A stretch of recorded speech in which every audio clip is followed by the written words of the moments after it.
Hello class, Mr. Carlson here, and I'm going to be making this video to explain Chapter 4, Probability. Chapter 4 of Statistics is called Fundamentals of Probability, and it's kind of long, so we're going to jump right in.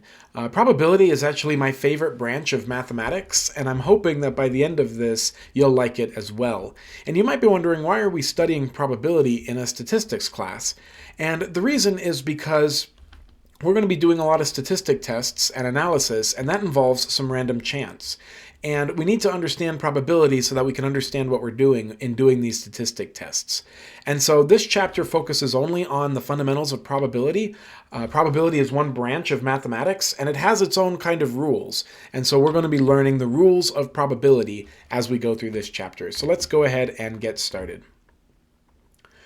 In probability, everything centers around the idea of an event.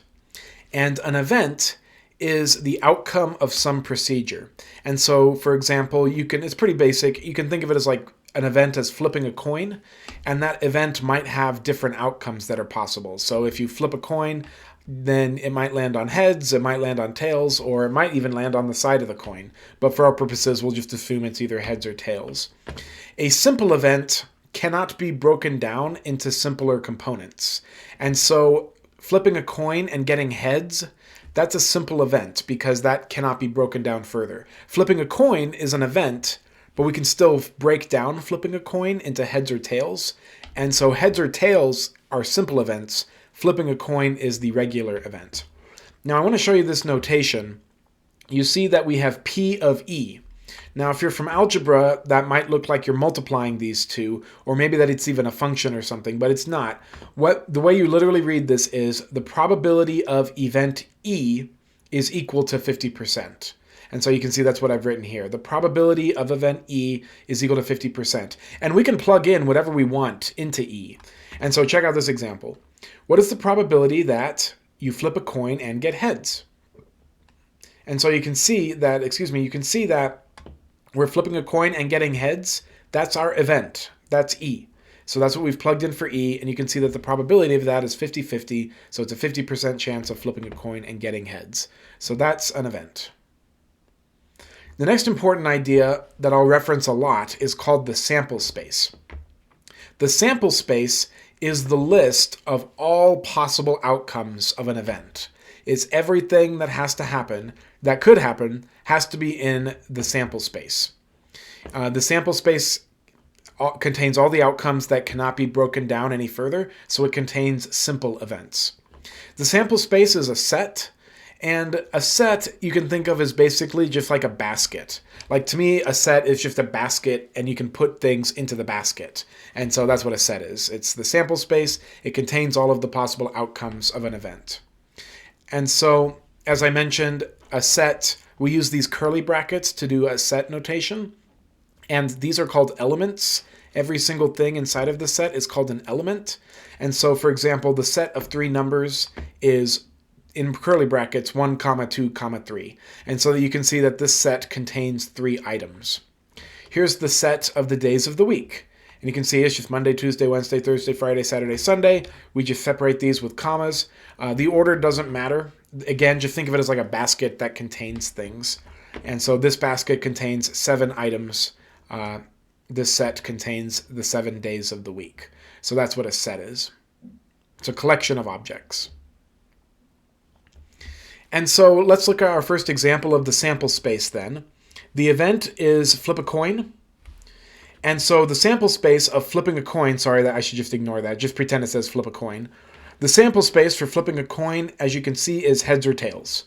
Those are all of the possible outcomes. Again, we're going to ignore that it lands on its side. It's just heads or tails, and you can see that there's 2 items in the sample space. So if you flip a coin, you're going to get one of these 2 items and only one of these 2.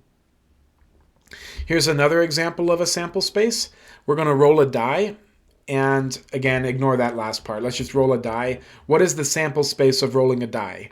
Well, if it's a regular die, the numbers just 1 through 6 are the possible outcomes. And so the sample space is all of the outcomes, 1, 2, 3, 4, 5, or 6. Nothing more, nothing less. These are all the outcomes that we can get.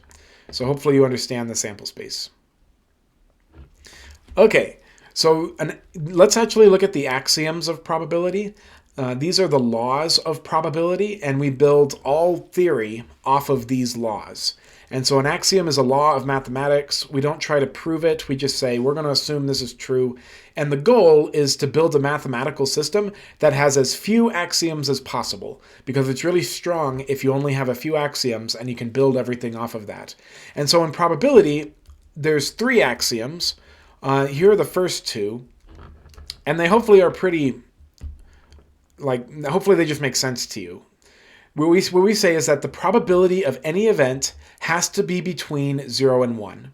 So the probability of anything happening has to fall between 0 and 1 inclusive.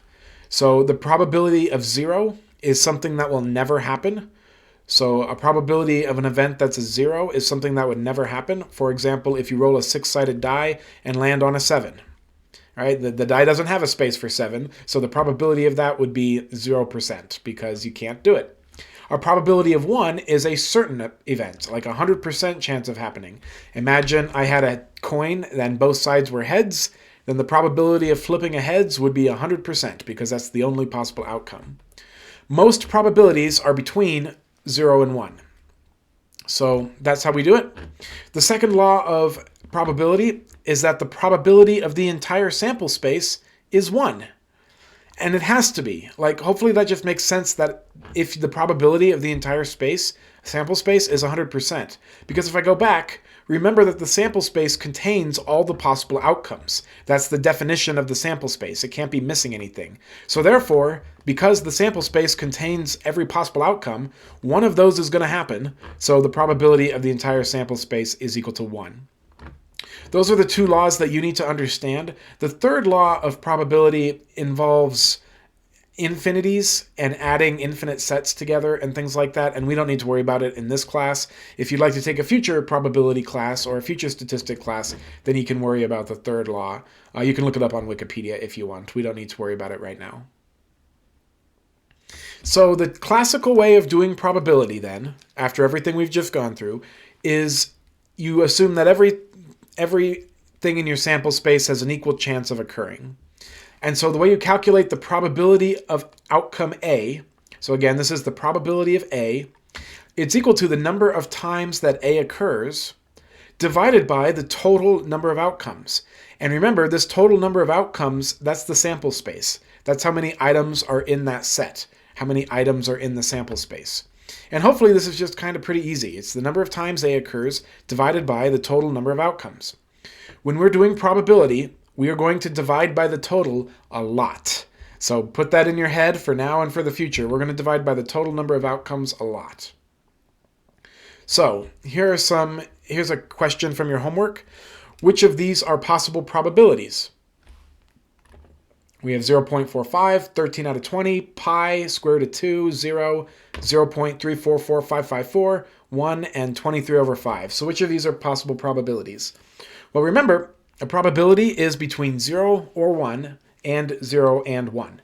So those are the possible probabilities. And so what I would recommend doing is converting all these numbers into their decimal forms, and then we just see which ones are probabilities. So here I've done that. Pi is 3.14, 159, etc., etc. 13 over 20 is just 0.65. I've literally just converted all these to decimals. And the only ones that are possible probabilities are the ones that are between 0 and 1, and also 0 and also 1. So what I've done here is I've underlined the possible probabilities. A probability will never be negative, and a probability will never be greater than 1. So these 4 that are bold and underlined are the possible probabilities. Hopefully that makes sense. The next definition you need to know is the complement. A complement of an event is the probability that the event does not happen. Okay? And so the probability of an event not happening is called the complement. And the reason is because it perfectly complements the event. And so my question for you is, let's say that we know the probability of an event. So A is an event, and we know the probability of A happening. What do you think the probability of its complement would be? Think back to the laws of probability that we came up with. What would you think would be the probability of the complement? Go ahead and pause for a second and see if you can think of what if the probability of an event is A, what's the probability of not A, or A not happening? The answer is 1 minus that probability. So there's two ways we write the complement. I prefer writing the probability of A with the little c up here, the c standing for complement. I think Pearson uses a bar over the A, but both of them mean the same thing. So this is the probability of not A happening. And it's equal to 1 minus the probability of A.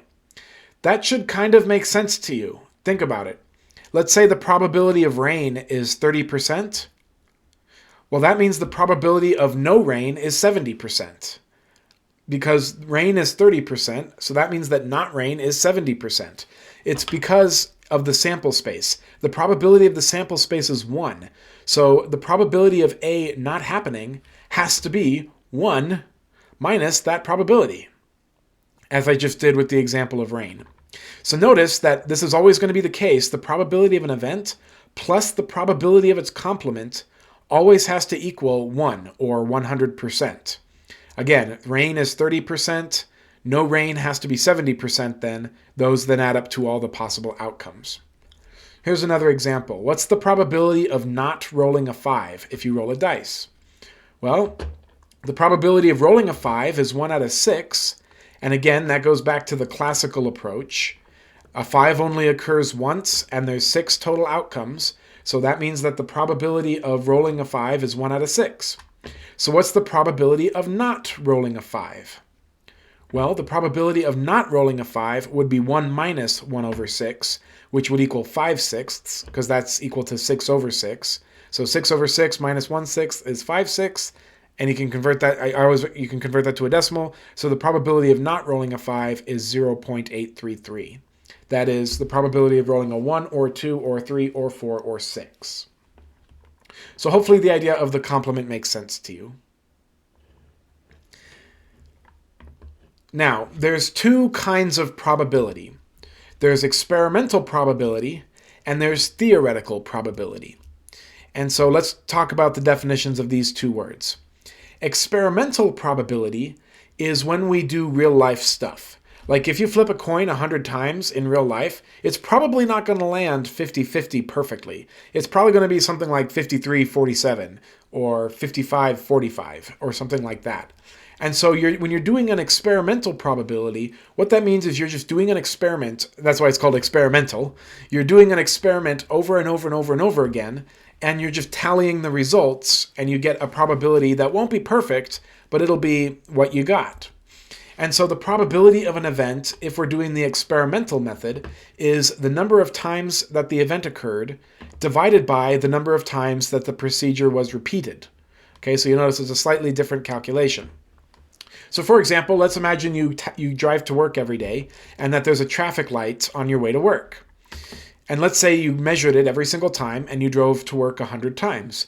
And then let's imagine that 13 out of 100 times you got the red light. That means that according to your experiment, the probability of getting a red light on any given drive would be equal to 13 divided by 100, which is 13%. So again, this is a real life probability. You just worked out a sample and you just wrote down the results, and that's the probability that you get, 13%. So that's experimental probability of you actually just do the experiment over and over again and tally the results. The second type of probability is theoretical probability. And theoretical probability is when we do actually the math to calculate perfect probability. And so this is more theoretical because it's not what usually happens in real life. But in the perfect math world, if you roll a dice, it'll land on 1, 2, 3, 4, 5, or 6. And if you did it over and over and over again in the perfect math world, you know that the probability of each one of those outcomes has to be 1 out of 6, because that's what the possible outcomes are. So it's the number of times the event occurs divided by the total number of times it occurs in the sample space. Another example of theoretical probability is if you flip a coin that's fair, then it should be 50-50. It should be 50-50 in the perfect math universe. Now, when we do probabilities, we'll usually express them as a fraction, a decimal, or a percent.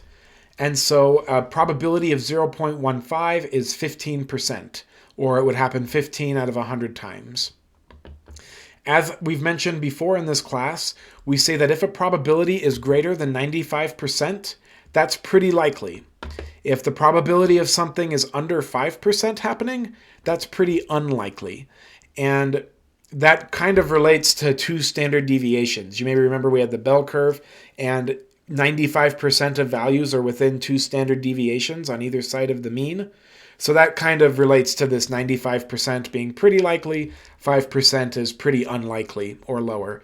And again, that's a little arbitrary, but it's what we're going to use in this class. So as I mentioned, here are some examples of theoretical probability.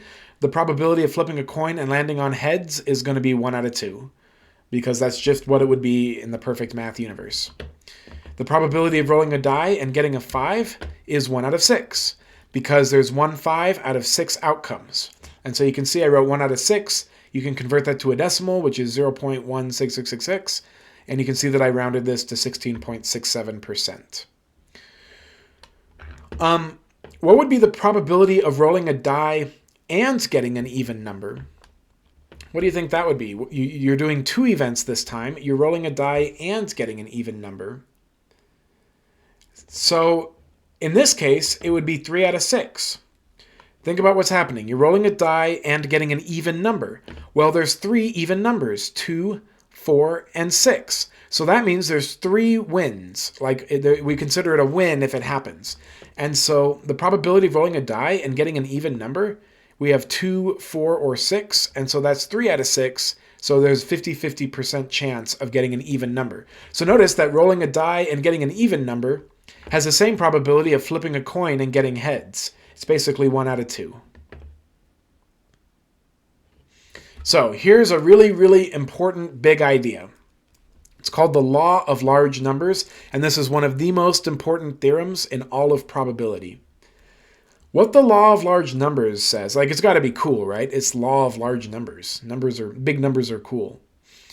What the idea is, and maybe we'll demonstrate this in class, is that if we repeat a procedure over and over and over and over and over again, then the experimental probability will always get closer and closer and closer to the theoretical probability. And we can demonstrate that with technology. And so what we have here is flipping a coin and getting heads. And all of these are different trials. So we flipped the coin 1,000 times.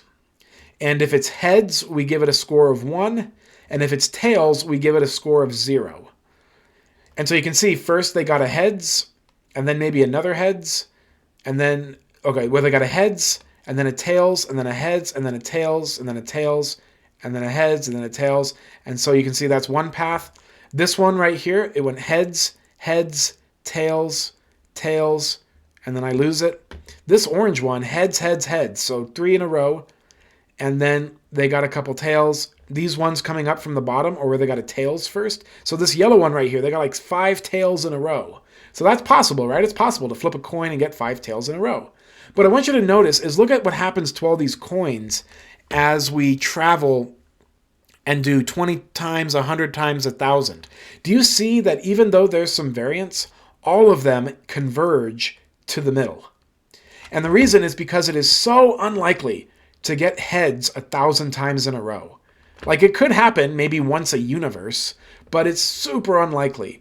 If you give enough time, eventually all of these trials, and we can do them for ourselves, all of these trials will tend towards what the theoretical probability is. And so the theoretical probability is 0.50.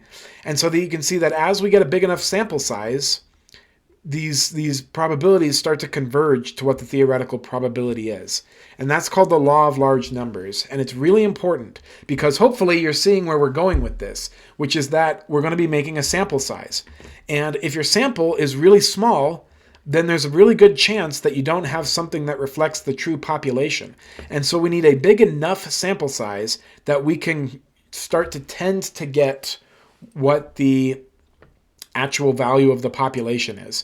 And we're not going to answer the question right now of how big the sample size needs to be, but I hope you see why we need a big enough sample size, because then we can take advantage of the law of large numbers. So let's just do some examples from your homework.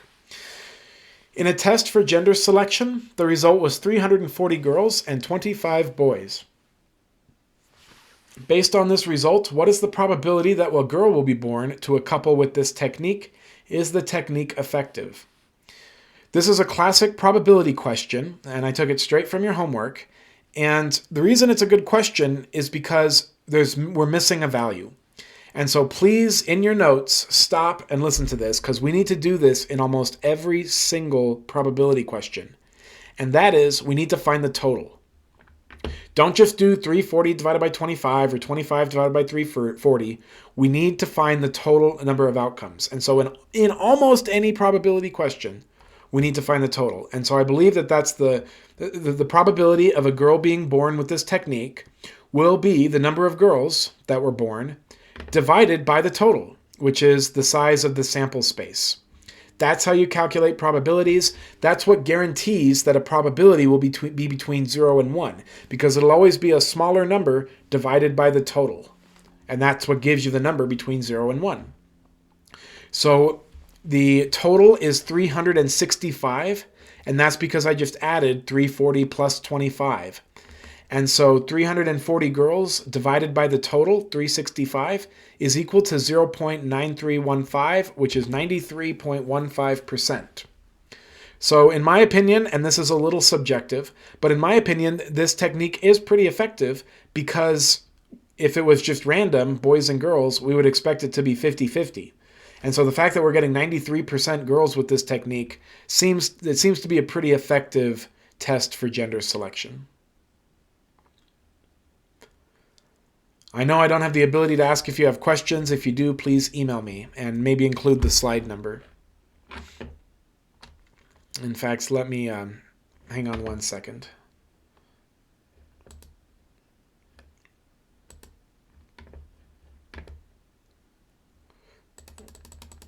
Oops.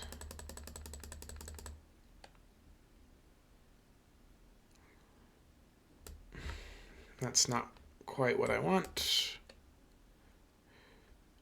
There we go. Sorry, I'm bringing back the slide number. Okay, so now you can see the slide number in a corner if you have any questions for me. Okay, let's move on to example number 2.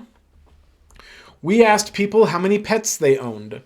35 said none, 78 said 1, 84 said 2, and 50 people said 3 or more. Let's assume that our population is similar to our sample. And that's a big assumption to make, and we will talk about it later. But let's just assume that our sample is similar to the population. Then if we pick a random person, what is the probability that they have 2 or more pets? Okay, 2 or more pets. That's the question. So we need to look at our possibilities and see what is considered a success. So because it says what's the probability that they have 2 or more pets, we see that 50 people said 2. 84 people said 2, and 50 said 3 or more. And so that means you're a success if you're in this 84 group or if you're in this 50 group. So we need to take those two numbers, add them together, and then divide that by the total of everybody to get the probability of this. And so the probability of 2 or more pets, just picking a random person, is we need to do 2 or 3 or more, we need to get everybody, divided by the total sample size. And so you can see what I did. I did 84 plus 50, because that's everybody that had 2 or more. And then I divided by the total of everyone, 35, 78, 84, and 50. So that's our total right there. Make sure you add them up before you divide. It's a good idea to just add up the numerator, write it down, add up the denominator, write it down, and then just divide. And so be careful. The more you put in your calculator at once, the easier it is to make a mistake because of the order of operations. So you can see I did 134 divided by 247, which is about 50-50. So a little bit more than 50% of people own 2 or more pets, according to this data.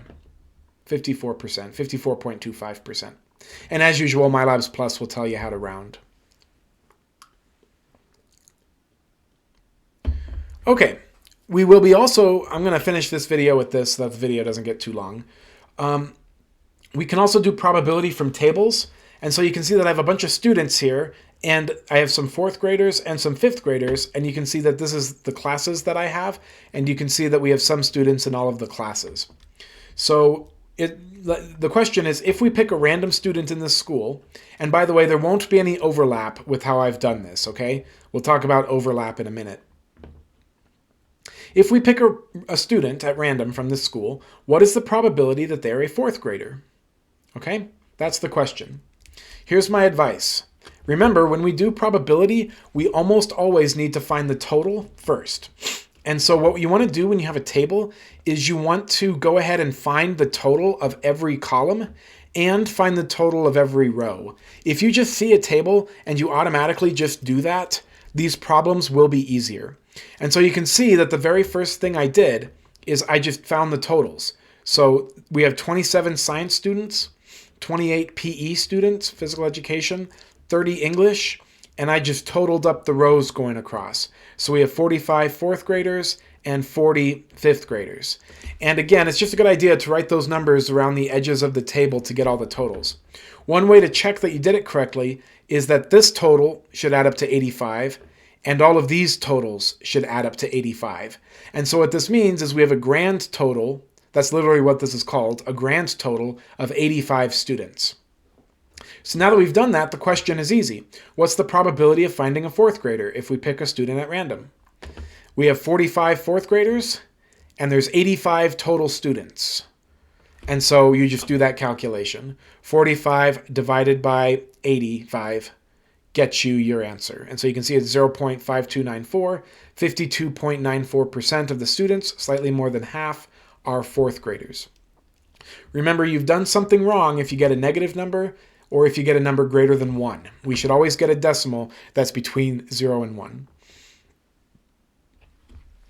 If we pick a random student, what's the probability that they are in an English class? Okay, so once again, we have 85 students. This problem is really easy because I've added up all the totals. So we just look over here at our English column. We have 13 4th graders and 17 5th graders for a total of 30 English students. So that means we have 30 English students out of 85 total. And so the probability of picking a random student who is in English class is going to be 30 divided by 85, which is 0.3529. So that's it. Hopefully that's kind of simple. It's really easy if you write down all the totals. Remember that you should always have a total in the bottom. So about 1 in 3 students, 35%-ish, are in English class. Okay, here's where we need to be careful. And I think we might close with this example. If we pick a random student, what is the probability that they are in science or in physical education? Okay, so do you see how now there's multiple categories where we could pick a student? So a success here for this event is science or PE. And so we simply just need to add those two totals together. So we have 27 science students, 28 physical education students. Add those together for all of the successes and divide it by the total of 85. And so you can see that that's what I did. The probability of physical education or science is 27 plus 28 divided by the entire total, 64.71%. And I'm going kind of quickly. Please rewind the video if you want to just review how we did any of this, because I know we're going quickly and you probably don't have time to write all this down. Okay, here's where you really need to be careful. If we pick a random student, what is the probability that they are in science class or in 5th grade? Okay, so what is the probability that they are in science class or in 5th grade? Here's why we need to be careful. Here are the 5th grade students. Here are the science students. And does anybody see what the problem is? We have the 5th grade students and we have the science students. So what's the problem? The problem is there's an overlap. we need to be really careful not to double count these 15. So if you just did 27 plus 40, that's actually going to be too much. And the reason is because you've double counted the 15. And so maybe a safer way to do this is to do science 12 and 15, and then the rest of the fifth graders, 8 and 17. So these are the four numbers we need to add together, 12, 15, 8, and 17, and that way we're not double counting the 15. And I believe that's what I do in the work. 12 plus 15 plus 8 plus 17, those are the science students and the fifth graders without double counting anybody. And so we get 52 over 85, which is 61.18%. So if you're doing a probability with a column and a row, be careful not to double count a cell. Well, let's wrap up these tables and then I'll stop the video. A lie detector test is notorious for not being accurate. In fact, they're not allowed in court because they don't do what they're designed to do. And we could talk a lot about lie detector tests. But let's imagine we're looking at the lie detector test. Here we have some subjects that told the truth, and here we have some who lied. And the lie detector test said if they're lying or if they're telling the truth. And so you can see we have four possible outcomes here. This is good. If the subject told the truth and the test said that they told the truth, that's good. That's 31. If the subject lied and the lie detector test said that they lied, that's 20. So that's good. 31 and 20 are good, but you can see that we have two bad values. Here, the subject told the truth, but the thing said they lied. And here they lied, but the test said that they told the truth. So there's such thing as a false positive or a false negative. And I sometimes get these confused because they sound the same. So a false positive is where the person told the truth, but they said that they were lying. That's why it's a false positive. It caught a fake lie, and so it's a false positive. And so the probability, once again, before we do any of this, it's a good idea to find the totals. And so again, just add up the columns, add up the rows, and then find the grand total. I even put 2 exclamation marks after it. Find the totals. And you don't need to make a table, but just write the numbers on the edges. So what's the probability of a false positive? The answer is the false positive is the subject told the truth, but the detector said they lied. So that would be 11, divided by the grand total of everyone, which is 83. And so we can see that with this device, there's a 13.25% chance of a false positive. And that's really bad. Like, we don't like false positives. We don't like people who tell the truth, but the machine said they were lying. That's bad. That's a false positive. Hopefully you understand how I got that. 11 divided by 83, which is 13.25%. What's the probability of a false negative? So a false negative is kind of the opposite problem. That's where the subject lied, but the test said that they told the truth. So the person got away with a lie. So they lied, but the test said that they told the truth. And so the calculation for that is basically the same. It would be 21 people in that category divided by the grand total of 83. So 21 divided by 83, so about 25.3%. So about 1 in 4 people get a false negative, meaning they lied, but the machine said they told the truth. So we really do not want to use these lie detector tests. We really want to be careful with them because they are wrong an unacceptable amount of the time. I think we'll just knock out this example real fast. If there's 40 football teams and 3 of them are searching for a quarterback, then what is the probability of randomly picking a football team that is looking for a quarterback? Once again, it's the number of successes divided by the total. And I take these problems straight from your homework, so hopefully this will help you on the homework. It's 3 over 40, which is 7.5%. If you accidentally did it backwards and got 40 divided by 3, you would know that you're wrong because you would get a number that's greater than 1. And so you know something's wrong because probability should always be between 0 and 1.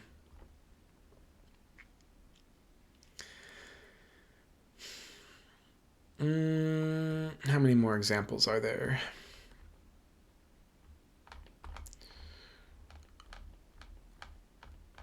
I'm going to stop this video here so that it does not get too long. We'll start part 2 on example 2.